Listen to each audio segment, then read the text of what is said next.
This weekend, many people will be changing their clocks. Since it is the fall, we're going to be falling back, or otherwise, we're going to be gaining an hour as daylight savings ends.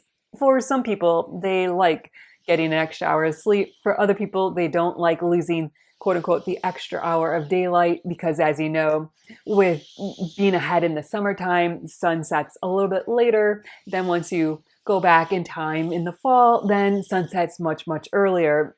For some people, this time change can cause a lot of havoc. I know for me personally, I get really messed up whenever the time changes, either in the fall or the spring. I don't do time changes very, very well.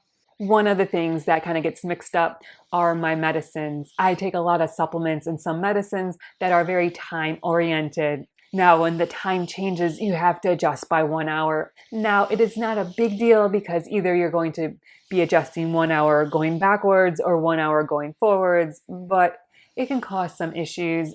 I have decided, and I decided this 2 years ago, I don't like messing around with the clocks. I don't like to have to deal with adjusting all my medications and when I take them. So I have decided to just not change my clock. And you might think, how does that work? So when everybody adjusts their clocks this weekend going backwards, if you're observing that, I know some states and some parts of the states don't observe that, but if you're in one of those states that does observe daylight savings and now going back to regular standard time, when that happens, I just don't adjust my clock. I keep it in daylight savings mode. So when people are like, oh, it's 9 o'clock in the morning, I'm like, oh, nope, it's really 10 o'clock. And you think, what's good about that? I get very affected by when the sun sets. I don't know why, but it makes a huge deal if the sun is setting, let's say at 4:30, 5 o'clock, or if the sun is setting at, let's say, 5:30 or 6 o'clock. If the sun sets at 6, I am a much, much happier person than if it's setting at 5 o'clock. And I don't know why that is. My brain just likes sunshine. And since I don't get up very early in the morning, usually the day seems like an hour shorter and I just get very depressed and very gloomy. So I don't change my clocks.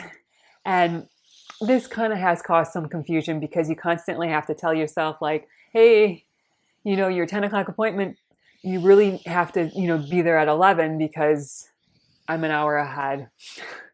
But it's not all bad. So I'm always early for appointments if I forget. So it's not bad. You're early for things and you're never late.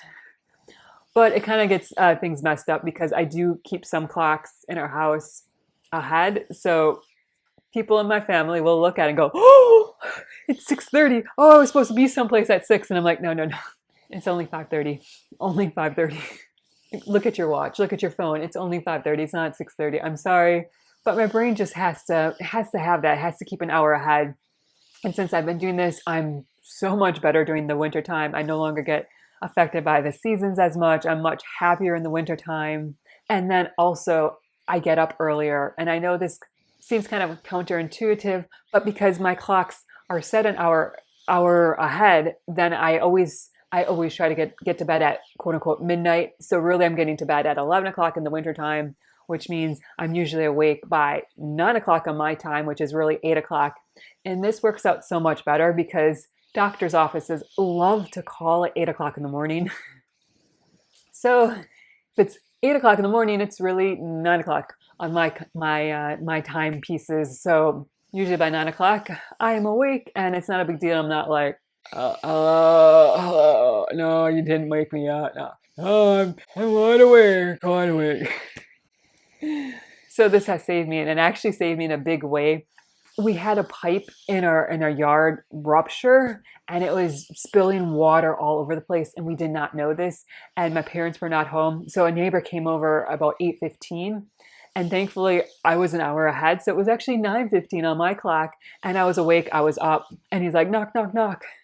Hey, there's water all over, and so I was able to get outside and turn it off and prevent a big catastrophe. But if I'd been on my normal time schedule, I'm normally not up at 8:15. I'd still been in bed, and I would have never heard the person at the door, and that would have been a much bigger disaster. So because that happened, it's kind of been an incentive to stay on a schedule that's a little bit earlier in the morning. So I tried to not set my clocks back in the fall and stay an hour earlier, and it works out better. I don't have to mess up with my medication. They just stay on the same schedule, and then I get up earlier, and everything works better when I'm up earlier. And you might just think, go to bed earlier. I tried, I really try, but my brain's like, it's not midnight, not time to go to bed. Doesn't matter what time it really is. My brain just sees the clock and it says midnight, and it's like, okay, time to sleep. So let me know how you deal with adjusting to the time. Have you tried to stay an hour ahead, or do you not switch at all where you live? Let me know how you deal with everything, and thank you so much for joining me. Please remember to like and subscribe down below. Please also remember to comment and share. It really helps my YouTube channel. I hope you have a great day and a wonderful week. Bye-bye.